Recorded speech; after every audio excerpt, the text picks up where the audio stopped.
Osmosis is very useful, whether you're going into something that is chemistry related or medically related. We talk about osmosis a lot. All right, osmosis is officially defined as the flow of a solvent. In almost all cases, it will be water, from a solution. This is going to sound weird. Bear with me, and then I'll say it in English. From a solution of lower solute concentration to one of higher solute concentration, and this occurs through a semi-permeable membrane in the body, like a cell wall, cell membrane, and such. Okay, who reads this and says that has to be wrong, you got them backwards because things flow from high concentration to low concentration? Who thinks that? That didn't occur to until I just said it. All right. Well, I saw this and I was like, that has to be wrong. So what this is osmosis is a process of dilution. So we're talking about the flow of a solvent. Solutes go from high concentration to low concentration. So if you think about it, a solution that has a low concentration has more solvent. So the solvent is in higher concentration than it would be in a high solute concentration. So it seems backwards, but it's really not. We don't usually talk about the concentration of water, but so osmosis, nature's tendency to dilute. Osmosis is a process of dilution. If you have more water on one side of the membrane and less water on the other, the water is going to try to even itself out. So here we're talking about osmotic pressure. Osmotic pressure is a capital pi. This is lowercase pi. Capital pi. Yeah. So anyway, it is a capital pi, which is different than lowercase pi. Is that its real name or is that the Dr. B name? No, that's exactly what it is. Oh, really? Okay. It's a capital pi. Okay. I thought you were just saying. No, that's actually what it is called. All right. So this pressure, again, it's going to seem kind of backwards. It is a pressure that's required to stop flow. Now, most of you are going to hate this, and so you can not write it down if you don't want to. But who likes derivations? They help you understand why. Nobody. All right, I'm the only one in the room. Okay. 2 people in the room other than me. All right, that's okay. We're going to write it down anyway. So, starting with an ideal gas equation, pressure, volume, number of moles, ideal gas constant, temperature in kelvins. So make sure you know that. So the pressure here, we're going to replace with osmotic pressure. Equals nRT. Now, the number of moles in a solution, that's what we're going to substitute in next, equals Van Hoff factor times number of moles, RT. So now let's get osmotic pressure by itself equals I in RT over V. Now, what is number of moles divided by volume? Moles per volume is molarity. Very good. So here's your derivation. Capital Pi equals I molarity, ideal gas constant, temperature. Let's write this in. Capital M, molarity. R, ideal gas constant. Now, because we're doing mole Kelvin, this is the smaller r. So you have to know which R to use. So this is a 0.08206 liter atmospheres per mole Kelvin. I'll give that to you, don't worry. But it kind of makes programming R into the calculator a little bit annoying. So you can program them in how you want to. And then temperature is temperature in Kelvin.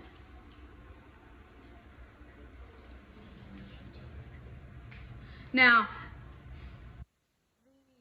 the only time we're really going to use this, the most useful application is to estimate molar mass, particularly in biology or biochem when you're talking about a really big molecule like a protein. Because who wants to write out the formula for a protein? Not me. I don't even want to write out the formula for an amino acid. Okay, so what does it look like? We're going to do one of these.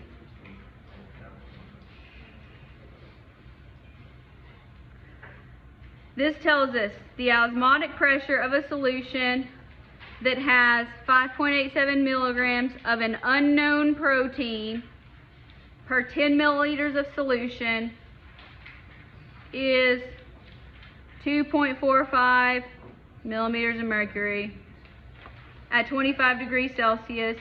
Find the molar mass. Who has any idea where to start? Let's write out the formula. That is a good way to start. If you look at this, you're going to go, what? Write out the formula. It'll help you kind of figure out your way. Do we write the absolute decimal or the whole unit? No, you wrote pi equals I, capital M, capital R, capital T.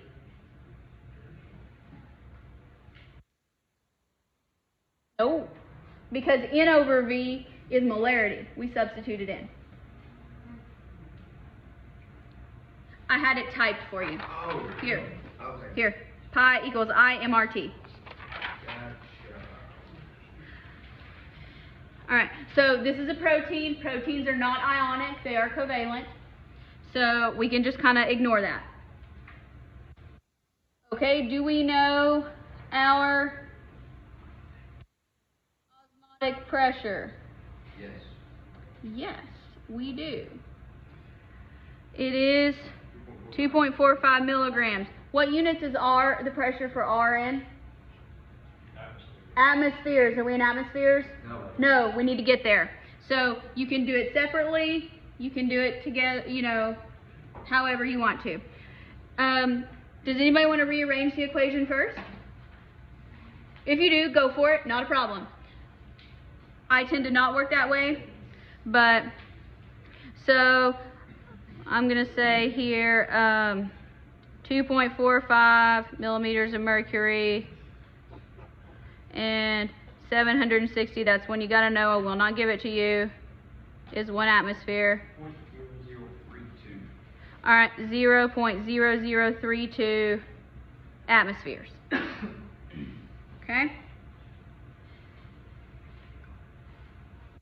We're trying to find molar mass. So do we have molarity? No, we're going to have to find it. We know I is 1. We got to find molarity. R is a constant. T is given in the problem. What is T here? 1.5. No. No. Convert to Kelvin. Yeah, 298. 298. So be careful there. So 0.0032 atmospheres equals 1 times molarity times 0.08206 liter atmospheres per mole Kelvin times 298 kelvins. All right, let's cross out kelvins. Do some division. End up with units that are moles per liter. If you want me to work this out the factor label way, I will do that for you. Most of you don't like it when I do that, so I'm not going to.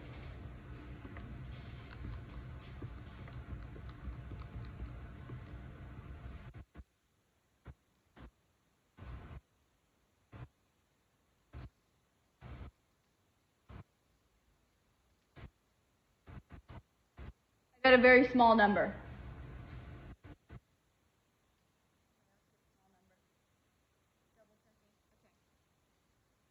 I'm going to go with 1.31 times 10 to the negative fourth moles per liter.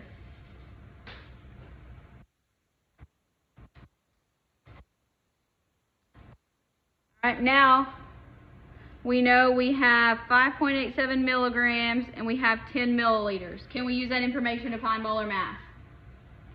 Yes, even if you're unclear. I don't think I gave myself enough room to write, so I'm going to carry this on down. You could calculate on out from there, but moles per liter. All right.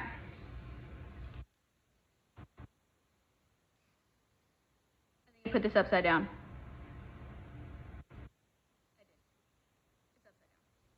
Wrong. All right, let me start with any moles on the bottom because we want molar mass. Molar mass is in units of grams per mole, right? Okay. So you can start several places. Do you want to start with the volume or do you want to start with the mass? It doesn't matter.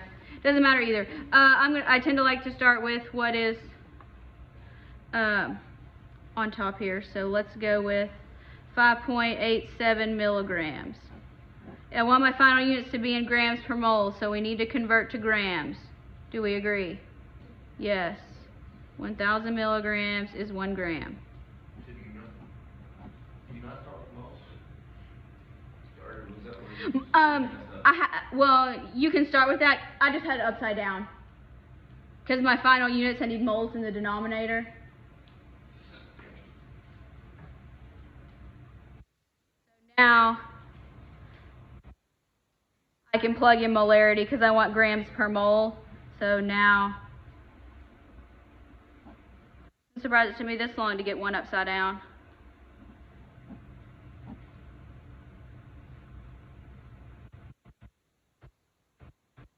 Alright, so we have grams per mole, but we still have liters. We got to get rid of liters. Can we get rid of liters? Yes. What are we given in the problem? Yeah, we're given 10 milliliters.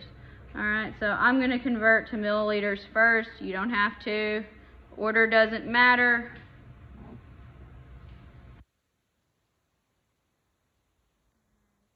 Milliliters is what we're given. Alright, unit check for me. Grams per mole. Alright.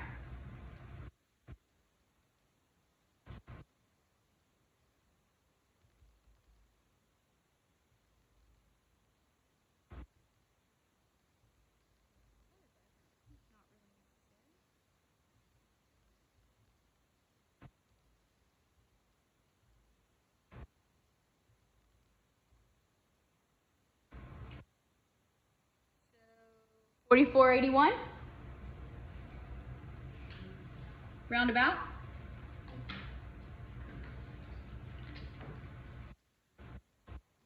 Now, who really wants to write the formula for that if that's its molar mass? That's a relatively small protein, actually. So 44.81 grams per mole. That is what most of the osmotic pressure problems are going to look like.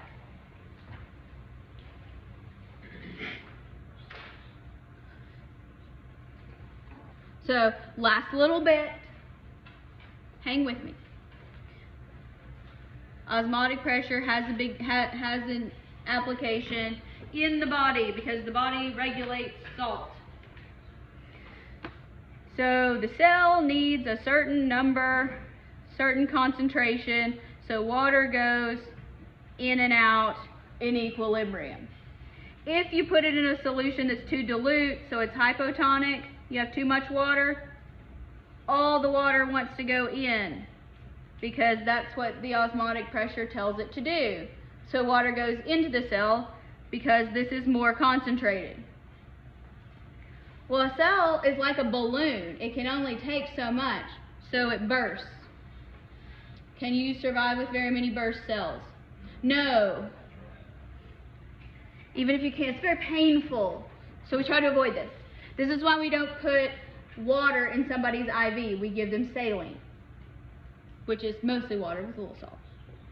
On the other hand, if you have a solution that is too concentrated, so it's hypertonic, it is more concentrated outside than inside the cell. So osmotic pressure says water goes out of the cell to try to dilute the surroundings. And so the cell gets all shriveled up. It can't function when it's all shriveled up. It can't fold proteins. It can't replicate itself. It doesn't exchange ions. So the amount of salt in the body matters. There's your biochem application. Most of you are not doing biochem, but that's okay. A few of you might be. Biochem is one of my favorite classes. Last thing, colloids, I'm just going to mention what they are. It's a mixture, and it's between a solution and a suspension. So the particles are smaller than a suspension, but they're not fully dissolved like they would be they're a little bit larger than what they would be in a solution. So it's actually, so the dispersed substance, it's finely divided, so you actually have a particle size in a dispersing medium. It is not an actual solution. Colloids are not real solutions. Because if you shine a flashlight on them, they scatter. So if you shine light... Oh, it is too bright. That's terrible. I must have... It's been like that the whole time. Oh, that's awesome. Thanks.